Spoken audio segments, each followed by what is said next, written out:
The day my son's body was lowered into the ground, she leaned in and whispered, "Don't think you're staying here. You're just dead weight now." Her voice was sweet enough for the mourners not to notice, but the venom was mine alone to hear. I didn't answer, I just looked at her, cold, calculating. She mistook my silence for weakness. That was her first mistake. I carried my son inside me for 9 months. I buried him after 37 years. And now, the woman he had chosen to love wanted me discarded like trash. I remember when she first entered our lives. Bright smile, polite tone, always offering to help in the kitchen. I thought she was genuine. My son adored her. He defended her like a knight before his queen. "Mom, she's family now. Treat her like one of us." So I did. I opened my home, my heart. I even signed my name to joint accounts so she could feel trusted. I see now how blind that was. After his death, she changed overnight. Her words grew sharp, her eyes colder. She moved through the house like she owned every corner of it. My husband's chair? Hers. My son's study? She locked it. She began leaving pamphlets for retirement homes on the kitchen table, her handwriting circling phrases like affordable care and end-of-life support. One evening, she didn't bother with subtleties. "You'll leave after the funeral," she said. "I want the house to myself. You can figure the rest out." I simply nodded. I let her believe she'd won. The day of the will reading came. She arrived in designer black, chin lifted high, grief disguised as arrogance. I sat quietly, my hands folded, letting her have her little performance. When the lawyer read the first part, her smirk widened. My son had left the house in her name. Some accounts too. Enough for her to think she had stripped me bare.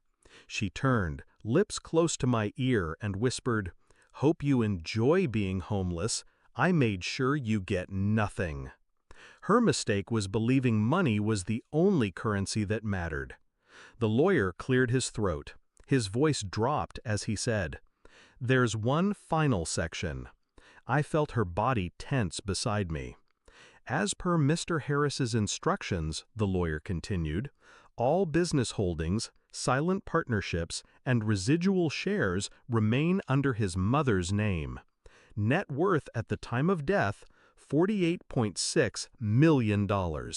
Silence.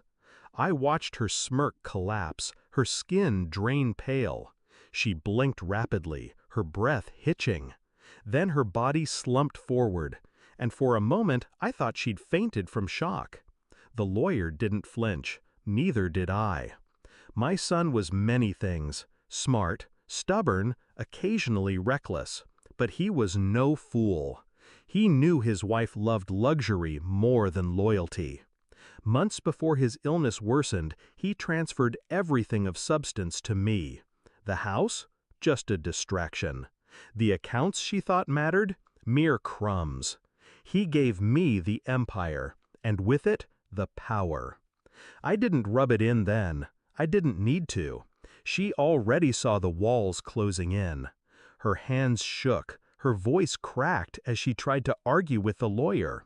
He dismissed her with one raised brow and a reminder that her name appeared nowhere on the corporate papers.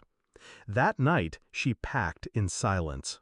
Her designer bag stuffed with clothes bought on my son's dime. She didn't look at me as she left, but I watched her go. I didn't stop her. I wanted her to feel that final humiliation, leaving the very house she thought she owned, carrying nothing but fabric and vanity. Revenge doesn't always require shouting. Sometimes it requires patience. Sometimes silence is sharper than any blade. She wanted me homeless. Instead, I own every home she'll ever walk past. She wanted me powerless. Instead, I control the money that once funded her lifestyle. She wanted me discarded. Instead, she's the one erased. Do I miss my son? Every day. The grief gnaws, but I've learned to live with it. What I don't carry is regret. He trusted me to protect what mattered, and I did. As for her, I imagine she tells people she left by choice, that she was too good for us. But I know, and she knows, the truth. She tried to bury me with my son. Instead, she buried herself.